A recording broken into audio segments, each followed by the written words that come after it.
Nah, dalam video pembelajaran kali ini kita akan belajar bersama tentang salah satu jenis pementasan drama. Kira-kira apa ya salah satu jenis pementasan drama? Jawabannya adalah drama melalui radio. Nah loh, bukannya radio hanya bisa kita dengar saja, Kak? Iya, benar sekali kawan, karena radio menjadi salah satu jenis media massa yang hanya dapat mengeluarkan produk berupa audio. Di pikiran kita ketika mendengar kata drama adalah suatu pementasan yang dipentaskan di atas panggung, minimal kita bisa melihatnya. Lantas, bagaimana dengan radio?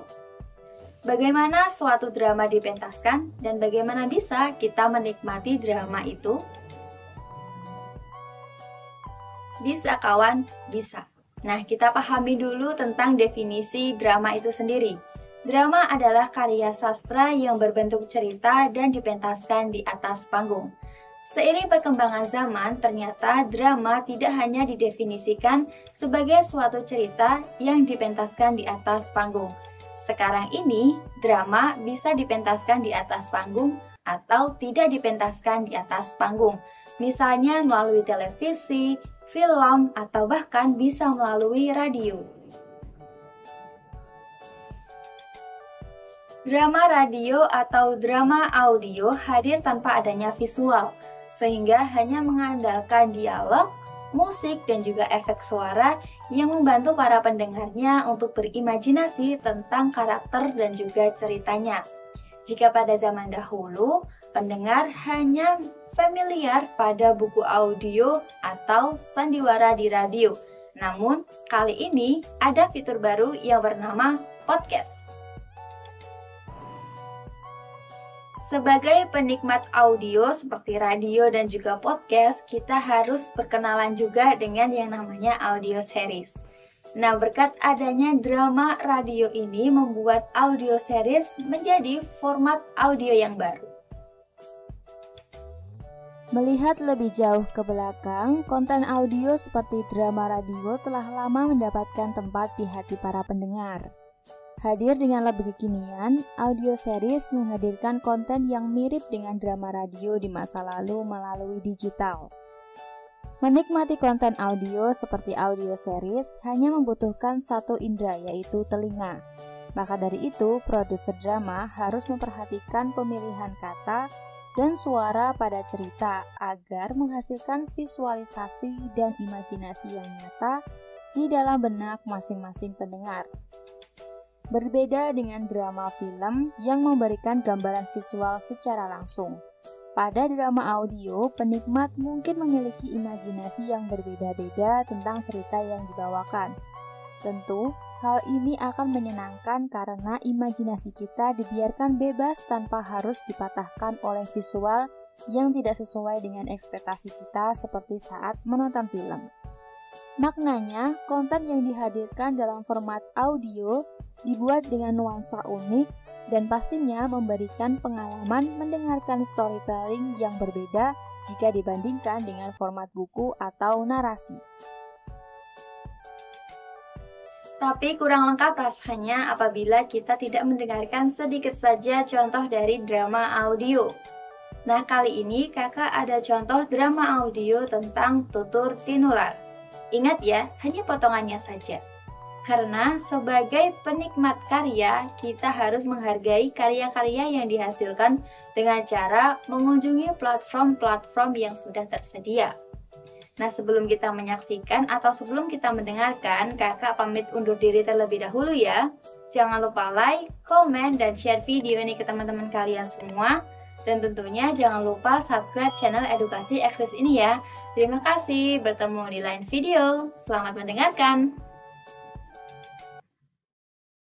Ini adalah contoh drama yang disajikan menggunakan audio. Yang kalian lihat ini merupakan drama dengan judul Tutur Tinular. Cerita ini dibagi menjadi beberapa episode. Dan cerita ini ternyata memiliki episode yang lebih dari satu loh. Kemudian kita langsung saja yuk ke ceritanya, kalian dengarkan dengan seksama ya. Selamat menikmati.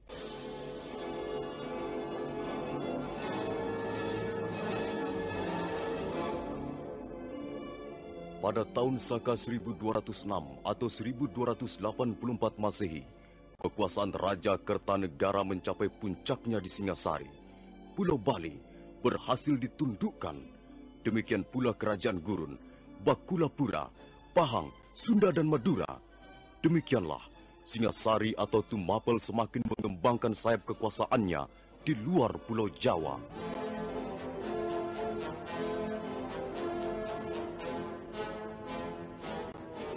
Kertanegara masih belum merasa puas. Dia mulai melihat kemungkinan untuk menundukkan Swarnabumi. Maka pada bulan Agustus 1286, pasukan Singasari berangkat ke negeri seberang untuk mengebuk perang. Dan ternyata Swarnabumi berhasil ditaklukkan. Raja Tribuana Raja Maulia Warmadewa menyerah.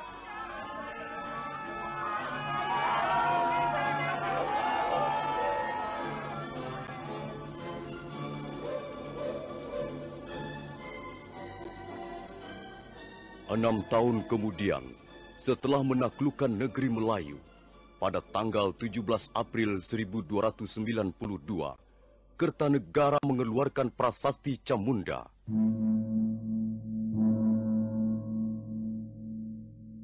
Salam bahagia ya Sang Prabu.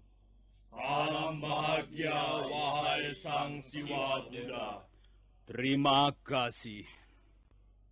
Salam kalian kuterima dengan senang hati. Mudah-mudahan berkenan pula bagi para dewa yang bersemayam di atas langit.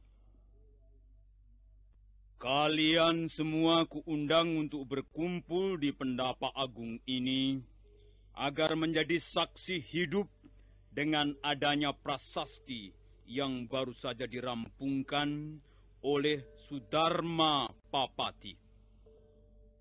Kita semua mengerti, ada banyak yang bisa kita capai dengan gemilang tahun-tahun terakhir ini. Singasari bukan lagi sebuah tempurung yang mengapung di Muara Sugalu, melainkan telah berganti wajah menjadi sebuah armada kapal perang yang ditakuti negeri-negeri lain yang jauh. Arca Amoga Pasa yang kutanam di permukaan Swarnabumi adalah bukti yang tak bisa disangkal, sekalipun oleh orang yang kurang berpengetahuan. Memang benar, Gusti. Apa yang telah diraih Singasari merupakan kebanggaan yang tak bisa dipungkiri.